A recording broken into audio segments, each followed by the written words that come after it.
Mother's Day had always been bittersweet for Claire Whitman since Margot's passing, but this year felt especially raw.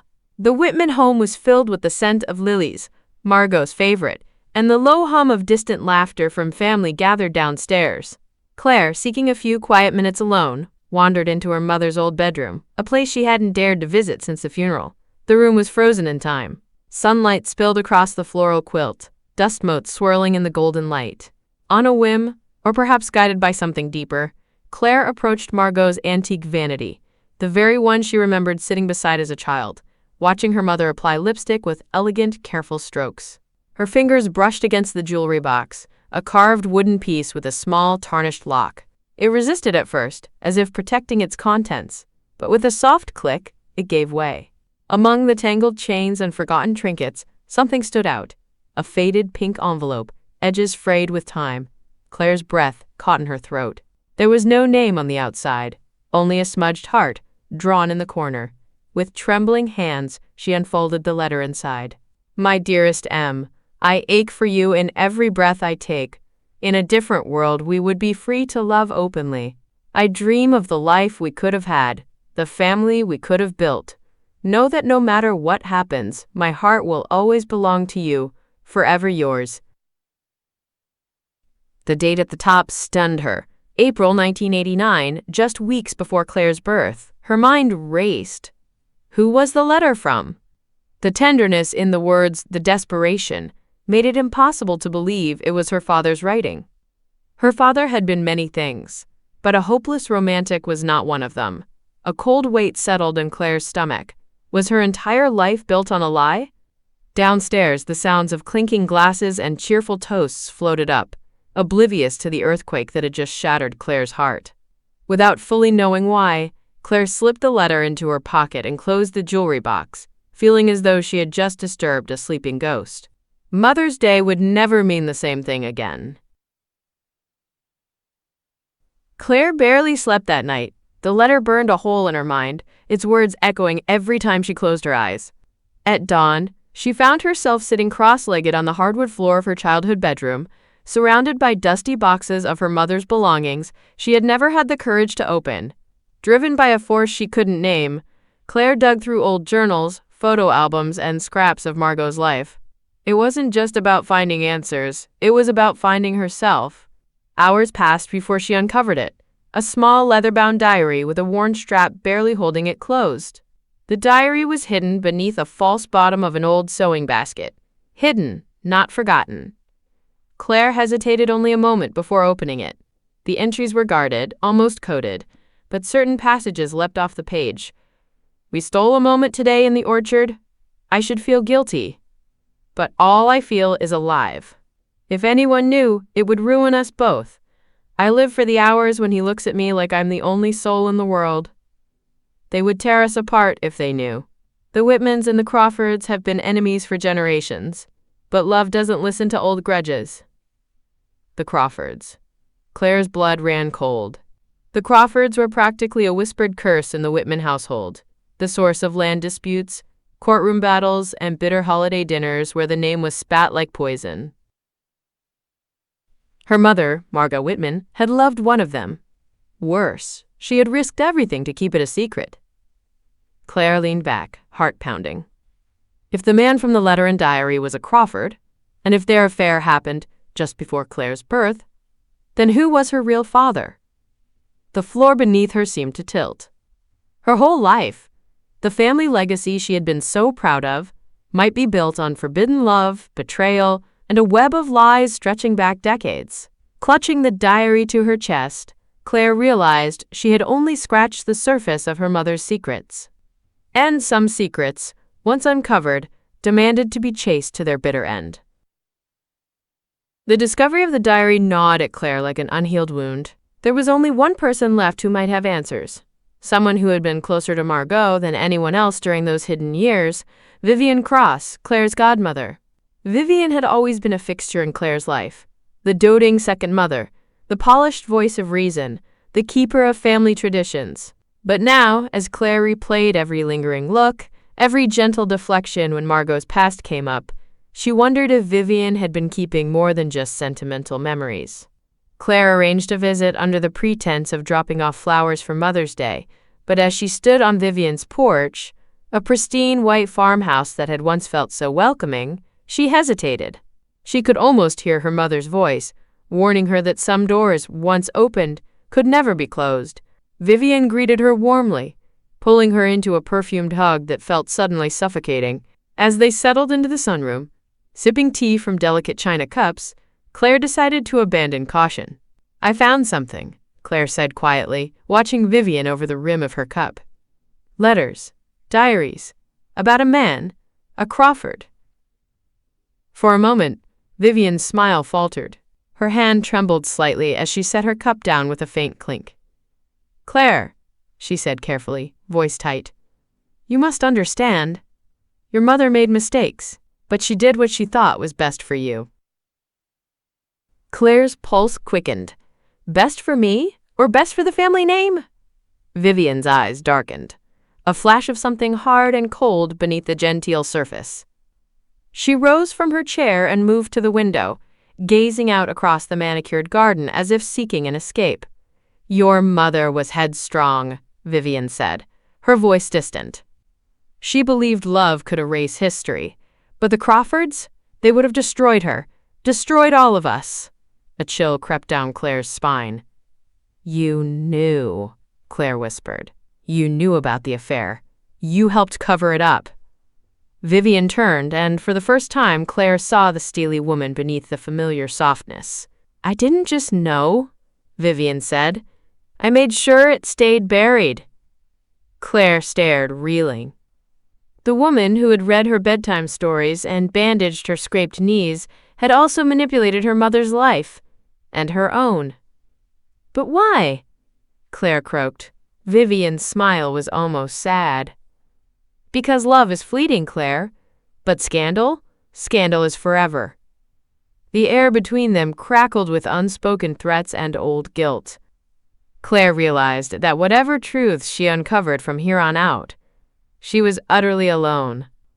And Vivian, once her guardian angel, had been guarding only the family's darkest secrets. Claire left Vivian's house with her head spinning and her hands trembling on the steering wheel. The truth wasn't just personal, it was generational. Her mother's love affair had been a grenade tossed into a war zone that had already been smoldering for decades. Determined to understand the feud she had been born into, Claire dove into the town's archives. Dusty records kept in the back of the crumbling local library. Yellowed newspapers, brittle land deeds, and court documents painted a brutal picture. The Whitmans and the Crawfords were enemies long before Margot ever fell in love. It started generations ago, over a sprawling orchard of land that both families claimed. The dispute spiraled into a vicious legal battle, then a personal vendetta. Crops were burned under the cover of darkness. Livestock went missing. Rumors of sabotage and even arson echoed in town whispers. Old-timers still spoke of the Night of the Orchard Fire, a blaze that gutted the Crawford estate and left one man dead under suspicious circumstances. No charges were ever filed. But everyone knew. Everyone had picked a side. And into that poisoned soil, Margot Whitman had dared to plant a forbidden love. Claire traced the timeline in mounting horror. Margot's secret relationship wasn't just a betrayal of her own bloodline. It was a threat to the fragile, bitter peace that kept both families from destroying each other. The aftermath explained so much. The hushed conversations that ended when Claire walked into a room. The way her father's temper flared at the mere mention of the Crawfords. The cold, hard distance that had formed between her mother and the rest of the Whitmans in the final years of her life. The discovery that Margot had loved a Crawford hadn't just torn Margot's heart apart. It had set two dynasties on a collision course, leaving blood, betrayal, and suspicion in its wake. And as Claire traced her fingers across a blurred photograph of the fire's aftermath, she couldn't shake the creeping dread. Some wounds weren't just scars of the past. They were still bleeding, and someone was determined to keep them open.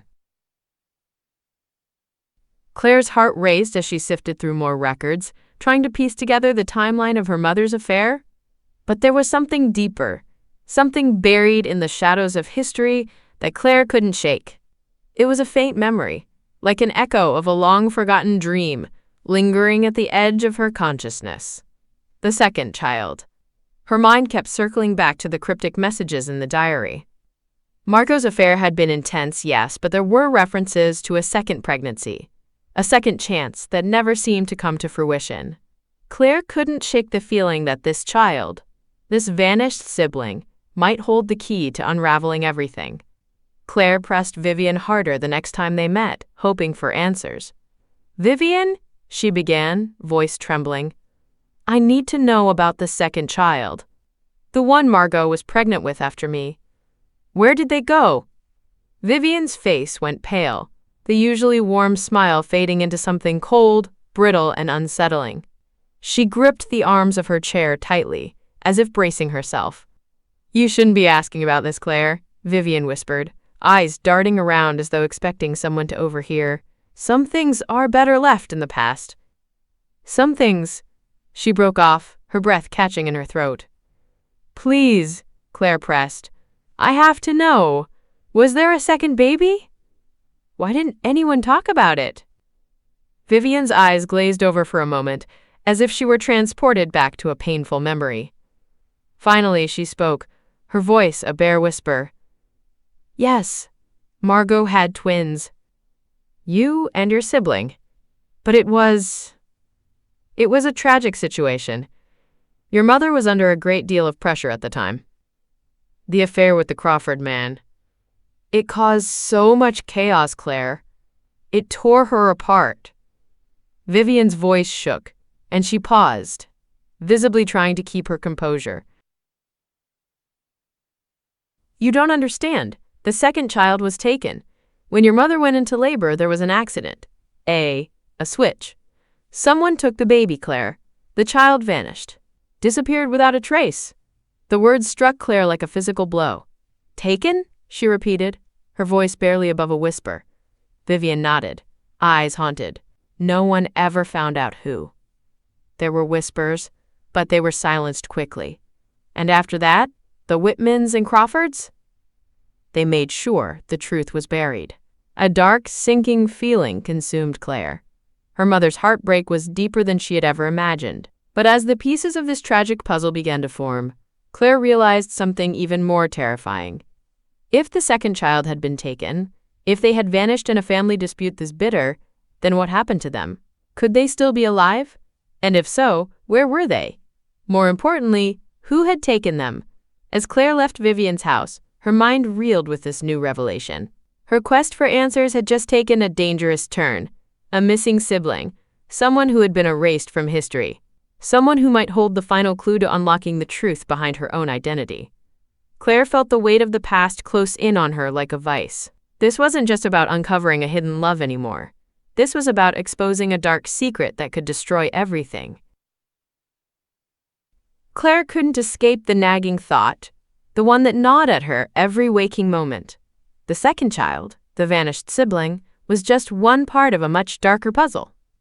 The more Claire uncovered about her mother's affair, the more it became clear that the identity of her biological father, the Crawford man, was key to everything. But who was he? Who was this mysterious lover who had risked so much, knowing the consequences of loving Margot? Claire's mind spun with possibilities, but she knew she had to confront the one person who might hold the answers: Julian Crawford. Julian was a name Claire had heard her entire life. A wealthy, reclusive figure who had long since retreated into the shadows of the Crawford family estate, his presence only known by whispered rumors. To the Whitmans, he was a specter, a reminder of the feud that had destroyed everything. But Claire needed to know if he was the man in the letters, the man who had stolen her mother's heart, and perhaps stolen a part of her own life. Her search led her to a forgotten corner of the family's old property, an abandoned building once used by the Crawfords as a meeting place during the feud. The decay of the place mirrored the dissolution of the old rivalries. The rusted gate, the broken windows, the overgrown vines climbing over the walls. But something told her that this was where she might find him. Claire's breath quickened as she approached the decrepit door. She knocked twice, the sound echoing in the dead silence. The door creaked open, revealing a tall figure standing in the dim light of the hallway. His face was partially obscured by the shadows, but Claire could make out his piercing blue eyes. His gaze lingered on her for a moment, searching, sizing her up, before he finally spoke. "Claire Whitman," he said, his voice low, gravelly, tinged with an almost unnerving calm. "I've been waiting for you." Claire's heart skipped a beat. "You know who I am?" she asked, her voice barely steady. "Of course I do," Julian replied, stepping closer. His presence was magnetic, dark, enigmatic, yet oddly comforting. "I've watched you grow up, Claire. You're your mother's daughter. But you're also mine." The words hit Claire like a physical blow. Her father, Julian Crawford, was standing right in front of her. She could hardly breathe. The truth, long suspected, was now undeniable. But there was something else in his eyes, something that made Claire pause. He wasn't just a father revealing himself after years of silence. There was a hint of something deeper. Something darker. "Why now?" Claire whispered, her voice trembling. "Why didn't you ever come for me? Why didn't you ever fight for us?" Julian's eyes flickered, a brief flash of regret. But then his expression hardened. "You think it was just a matter of fighting for you?" He chuckled bitterly. "The world wasn't ready for a child like you, Claire. The Whitmans would never have accepted it, and neither would the Crawfords. A union like ours was a death sentence for us both." Claire felt her stomach twist. He had chosen to stay away, to let her grow up with the lie. All for the sake of family pride. "But you never even tried," Claire pressed, her anger boiling over. "You let my mother suffer alone. You let her live a life of lies." Julian's face softened for a moment, regret flashing across his features. "I didn't have a choice," he said quietly. "The Crawfords and the Whitmans would have destroyed her. Destroyed both of us. I made the only decision I could to protect you, Claire." "By abandoning us?" she spat, her voice rising. "By letting me live a lie?" He took a step forward, his gaze intense. "You have no idea what it was like," he murmured. "You think your mother's pain was the only one? The Crawford name carries its own weight, its own set of secrets. I had to stay away, because I loved her too much to drag her into the war one was born into." Claire felt the ground beneath her shift, her emotions a whirlwind of anger, disbelief, and sorrow. The man who could have been her father had kept his distance to protect her, but in doing so, had caused a lifetime of pain. As he turned to leave, he looked back at Claire one last time. "There's more to this than you know. The truth about your mother's death, the second child. It's all tied up in the mess the Whitmans and the Crawfords made. But you're not ready for all of it, Claire." With that, Julian Crawford disappeared back into the shadows of the old building, leaving Claire alone with her questions and the crushing weight of the truth. The air in Claire's life felt heavier now, as if the world itself had thickened, suffocating her with unanswered questions. She couldn't escape Julian's words. "You're not ready for all of it." What did he mean? What could possibly be more tangled and suffocating than the betrayal she had already uncovered? But Julian's cryptic warning gnawed at her. Something was amiss. The Crawfords, the Whitmans, even Vivian, they all seemed to be playing a game, one with stakes so high it threatened to destroy everything in its path. Claire knew the truth was dangerous, but the more she pieced things together, the more she understood that the danger wasn't just from the past. It was closing in on her now. Her late mother's house, once a comforting space of familiarity, had become a place of fear. Who could she trust?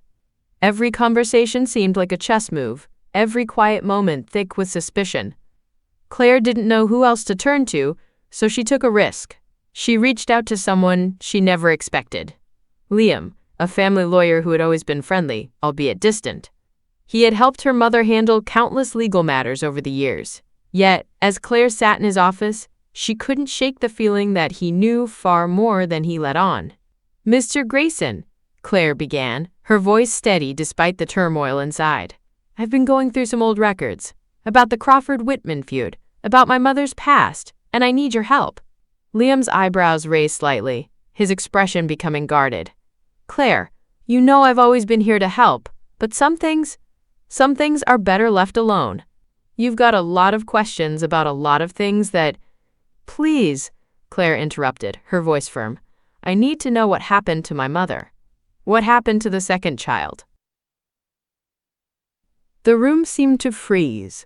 Liam's gaze turned from polite curiosity to something darker, something like concern. He leaned back in his chair, eyes narrowing. "You're not just asking about your mother's death anymore, are you?" he said quietly. Claire swallowed hard. "No, I'm asking about everything." Liam exhaled sharply, and then leaned forward, lowering his voice to a whisper. "There are things I never thought you'd have to know, Claire. But if you want the truth, it's going to cost you more than you realize. Your mother's death. It wasn't just an accident. And the second child? There's a reason no one talks about it." Her pulse quickened. "What are you saying?" Liam hesitated. "I'm saying that the Whitman-Crawford feud didn't just end with a few land disputes. It didn't just burn out with some fire in the orchard." He looked over his shoulder, almost as though checking for eavesdroppers. "There are people who will stop at nothing to protect the secrets of that night. And they'll stop at nothing to silence you." Claire's breath caught. She was no longer just uncovering old lies. She was stepping into a minefield. "You're not just looking for your mother's truth," Liam continued, voice barely above a murmur. "You're looking for something that threatens to destroy the entire legacy of both families." She felt the walls close in on her. "But I have to know the truth. I have to know what happened to me." Liam leaned back, rubbing his temples as if the weight of the situation was too much even for him. "Claire, your quest for answers is putting you in a dangerous position. If you dig too deep, if you push too hard, people will come after you. People who have been in the shadows for years, pulling strings and making sure the past stays buried." Claire's mind raced. Who is pulling the strings?" But before Liam could answer, the door to his office burst open and a tall, imposing man stepped inside. His cold, calculating eyes swept over Claire, and his presence filled the room like a sudden storm. "Mr. Grayson," the man said in a low, even tone, "we need to have a word with Miss Whitman. Alone." Claire stood abruptly, her pulse hammering in her throat. There was something familiar about the man, a face from the periphery of her memory. A Crawford, she realized, one of the older ones. A cousin, perhaps? Liam stood, his demeanor stiff. "I'm afraid this conversation is private," he said, trying to maintain control. The man's lips curled into a chilling smile. "I think it's time for Miss Whitman to understand the consequences of poking around where she doesn't belong." With that, the man stepped forward, his shadow falling over Claire as the door clicked shut behind him. Claire's heart thundered in her chest. She had just walked right into the spider's web, and there was no way out now. Claire's entire body froze, a deep chill creeping up her spine as the man from the Crawford family stepped closer. His cold eyes never left her, and the tension in the room was so thick that Claire could barely breathe. "Who are you?" she demanded, her voice shaking but determined. She refused to show fear, even as every instinct screamed at her to run. The man gave a small, almost pitying smile. "You really don't recognize me, do you, Claire? I guess the Whitman bloodline never bothers to remember the faces of its enemies." He stepped closer, his shoes clicking ominously on the polished floor. "I'm Richard Crawford. You should know me, but perhaps you've been too distracted by your mother's secrets." Claire's mind raced, trying to place him. Richard Crawford. She had heard the name, of course, but his face had never been this close before. He was one of the younger cousins of Julian, the Crawford family's legal enforcer, the one who handled the most delicate matters when it came to the family's legacy. He had a reputation for ruthlessness, a man who did what was necessary no matter the cost. "I don't want any trouble," Claire said, stepping back, trying to regain some control over the situation. She glanced at Liam, but the lawyer stood stiff, silent, his eyes darting nervously between her and Richard. "I'm afraid the trouble's already found you," Richard said, his smile turning sharper. You should have stayed out of this, Claire. There are things better left in the dark. Claire's stomach churned. You're threatening me? Why? What do you want? Richard's expression darkened, his eyes flickering to Liam, who remained unusually quiet. Claire's gut twisted in confusion. Why wasn't Liam helping her? Why had he gone silent all of a sudden? You've been digging where you shouldn't, asking questions that were never meant to be answered. Richard continued, his voice soft but laden with a dangerous edge. There are consequences to that. There's a reason the truth was buried. Claire's mind whirled. Liam! She turned to him, searching for some kind of explanation, but his eyes avoided hers. It was like he had become someone else entirely. Liam, she said urgently, her voice cracking. You promised you'd help me. You said you would help me uncover the truth. Liam looked away, his face pale. He ran a hand through his hair, clearly torn. He opened his mouth to speak, but was interrupted by Richard's cold laughter. You didn't think you were the only one in this game, did you, Claire? Richard sneered. Liam's been on our payroll for years. He's been feeding us information about your little investigation. We knew the second you started asking questions that you'd come to him for help. He was always going to betray you. Claire's world seemed to tilt sideways, her knees almost giving out beneath her. Liam, the one person she had trusted more than anyone else, the man who had promised to help her unravel the secrets of her mother's past, had been working for the Crawfords all along. Tears pricked at the corners of Claire's eyes, but she refused to let them fall. The truth felt like a heavy, suffocating weight on her chest. You betrayed me? She whispered to Liam, her voice thick with disbelief and hurt. Liam's face contorted with guilt, his voice barely audible as he finally met her gaze. I never wanted to hurt you, Claire, but there's more at stake here than you understand. The Crawfords, they have too much power. If I hadn't helped them, they would have destroyed everything. Everything you love. I didn't have a choice. Claire recoiled, every word a fresh wound. You didn't have a choice? She repeated, the words tasting like ash in her mouth. You've been lying to me. You've been using me. Liam's expression faltered, his shoulders slumping in defeat. I was trying to protect you, he said quietly, from the people who want to see you and your mother destroyed. But you let them manipulate me. You fed me lies. Claire's breath caught, her throat closing around the bitter reality. You let me dig deeper into a web of lies, knowing the truth could ruin me. Ruin all of us. Richard stepped forward again, his eyes gleaming with triumph. This is the part where you realize the truth, Claire. The lies are so tightly woven that you can't escape. The Whitmans and Crawfords? They're both responsible for your mother's downfall, and your own. You don't get to choose who wins in this game. The only choice you have is how badly you'll be hurt. Claire's heart was in her throat. The weight of his words pressed down on her like 1,000 pounds. She had been betrayed by the very people she trusted. The web of lies wasn't just something from the past. It was still alive, and it was suffocating her. With trembling hands, Claire backed away from both men. I'll find the truth. I'll expose everything you've done, she said, her voice shaking but filled with newfound resolve. She knew now that there was no going back. The war between the Whitmans and the Crawfords wasn't just about land or money. It was about control, about destroying anyone who dared to uncover what had been hidden. As Claire turned to leave, Richard's voice called after her, cold and final. Don't make this worse for yourself, Claire. You're already in too deep. There's no way out. But Claire didn't stop. She couldn't. Because the truth was no longer just about her mother's past. It was about her survival. Claire had never felt so alone. Betrayed by Liam, the one person she had trusted with her deepest secrets, she walked the streets in a daze, each step heavier than the last.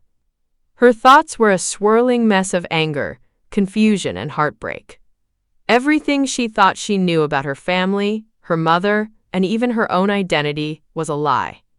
She had been fed half-truths, manipulated by everyone around her, even those she thought were on her side. But now there was no turning back. The only thing left to do was find the truth, even if it meant facing the very people who had torn her world apart. She had spent the last few days piecing together the fragments of the past, following whispers, old letters, and forgotten documents. There was something else that she had to find, something crucial that could shatter the facade once and for all: her twin. The second child, the one who had vanished so many years ago, was the missing piece of the puzzle. The Crawford family had kept her hidden, buried in a past so carefully constructed that no one, not even Claire, had been able to uncover it until now. Claire's gut told her the twin wasn't just someone who had been lost to history. The twin was still out there. And whoever she was, she had been raised in the heart of the enemy family, the Crawfords. As Claire stood in the dimly lit hallway of a nondescript building on the edge of town, she could feel the weight of the moment settle in. She had tracked down the last known trace of her sister, a woman who had lived under a different name, with a different family, for her entire life. But the truth about who she was, and the events surrounding her disappearance, had remained a closely guarded secret, buried under layers of lies. Claire swallowed hard, pushing open the door to a modest apartment. Inside, the air was thick, with the scent of old books and coffee, the space lived in yet spare, as though its occupant was always prepared to disappear at a moment's notice. Standing in the middle of the room was a woman, a mirror image of Claire in every way except the coldness in her eyes. Her twin. Claire froze. This was it. The moment she had been dreading, and at the same time, the moment she had been desperately searching for. "Who are you?" the woman demanded, her voice sharp, defensive. There was no warmth, no recognition in her gaze, just a cold, calculating stare that sent a shiver down Claire's spine. "Emily," Claire whispered, the name feeling strange on her lips. You're my sister." The woman's eyes narrowed. "I don't have a sister." Claire's heart thudded painfully in her chest. "You do. You're my twin. You were born the same night as me, but they took you from me. The Crawfords. They hid you, raised you as their own." The woman's lips curled into a smirk, but there was something bitter in her smile. "You really think that? That I'm some innocent victim in all of this?" Claire felt a jolt of confusion. "What do you mean?" Emily's eyes darkened. "I was never a victim, Claire. I was chosen. I chose this. The Crawfords didn't just raise me. They gave me power. They gave me everything I needed to survive in a world where people like us don't belong." The revelation hit Claire like a slap in the face. "You chose them?" Claire's voice trembled. "After everything? After what they did to Mom? To us?" Emily took a slow step forward, her eyes glinting with a mixture of pride and something darker. "You don't understand, do you? The Crawfords never abandoned me. They taught me how to fight, how to survive. I didn't grow up with the lies the Whitmans fed you. I grew up with power, Claire, power that you could never dream of." Claire's stomach turned. The world had just spun out of control. Her twin, the person she had been searching for, had become a part of the very family that had kept her in the dark. And what's worse, she wasn't the innocent victim Claire had imagined. Emily had embraced everything the Crawfords stood for. She had chosen to be a part of their world, and she wasn't interested in reconnecting with the family Claire had left behind. "Why are you telling me this?" Claire whispered, her voice breaking. "Why now?" Emily's gaze softened, but there was a cruel edge to her smile. "Because, Claire, I've been watching you. You think you can expose everything? Bring down the Crawfords and the Whitmans with your little search for the truth? You're just a pawn in a game far bigger than you understand." Claire's heart pounded in her chest. "What are you talking about?" Emily took another step closer, lowering her voice to a whisper. "I have already made my choice, and I've been waiting for you to come here. Waiting for you to come to me, because when you do, you'll realize something. The truth isn't something you can control, and there's a reason they kept us apart all these years." Claire's mind spun. The twin, who had once seemed like the answer to all her questions, the key to understanding the past, was now her enemy. The family feud, the lies, the betrayals, had all led to this moment. Emily smirked again. "You're right about one thing, though.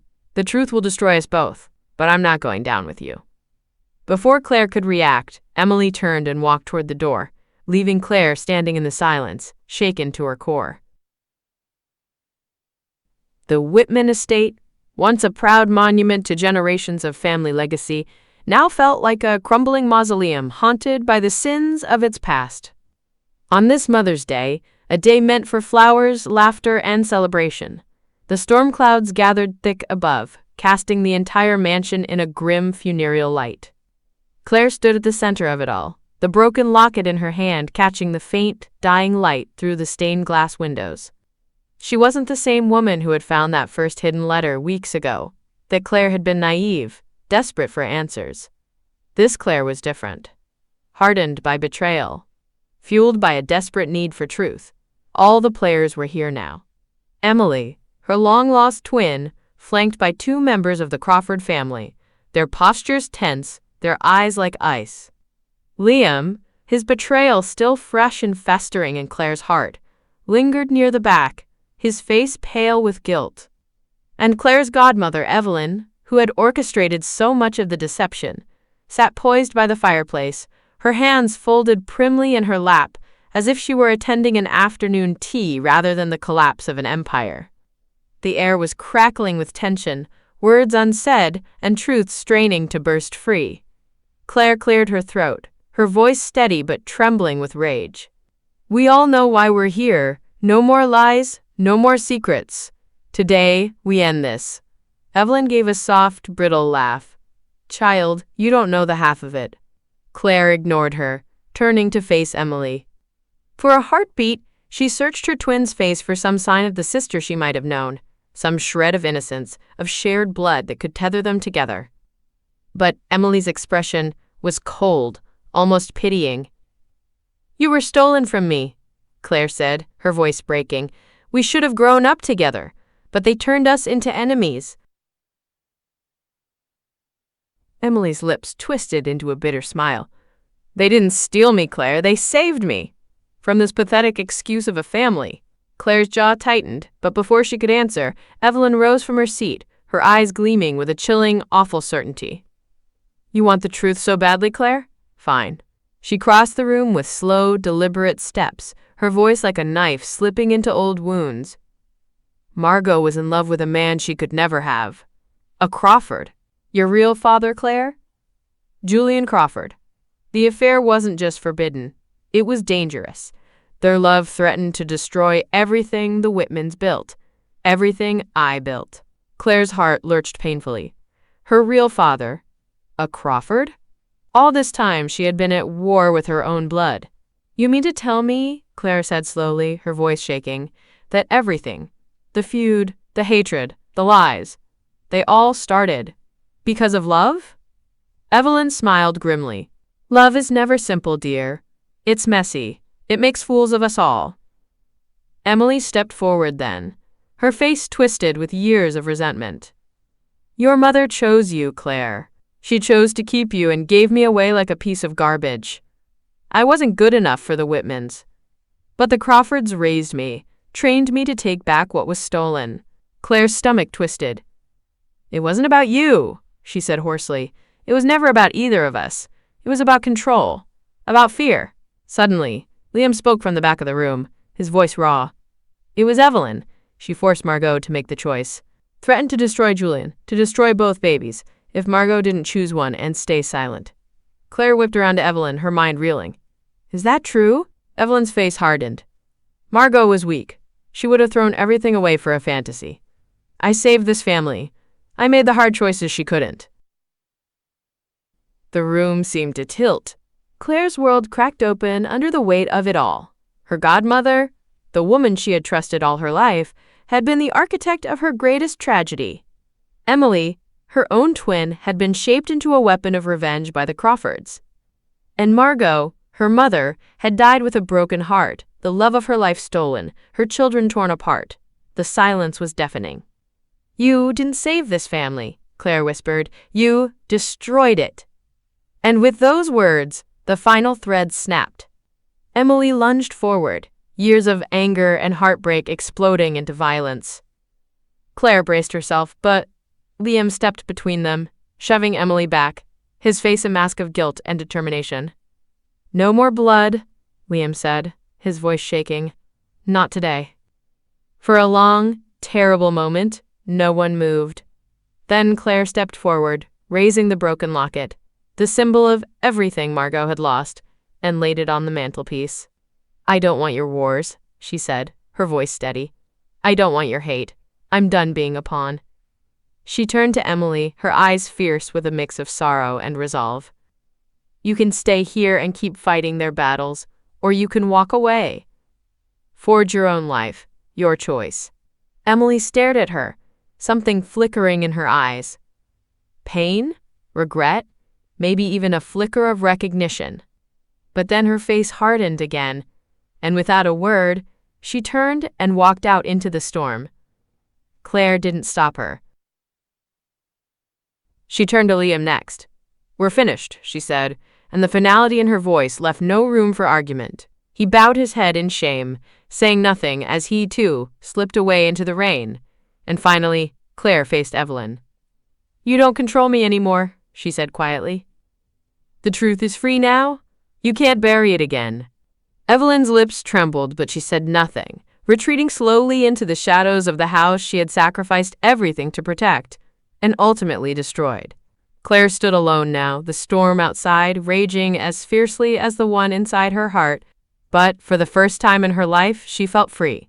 Not because the pain had gone, but because she had chosen truth over lies, love over hate, herself over a broken legacy. This Mother's Day, Claire Whitman wasn't celebrating the family that had shattered her life. She was mourning it. And in that mourning, she found her own rebirth. A year had passed since the Mother's Day that changed everything. The Whitman estate stood silent now, its once grand halls empty, the walls stripped of their heavy portraits and heirlooms. Claire had sold it piece by piece, not out of anger but liberation. She had no interest in preserving a shrine to lies. Today, she sat on the small porch of a modest cottage tucked away on the edge of town. Her home now. It wasn't grand, it wasn't sprawling, but it was hers. Every weathered board, every sun-warmed stone was a choice she had made for herself.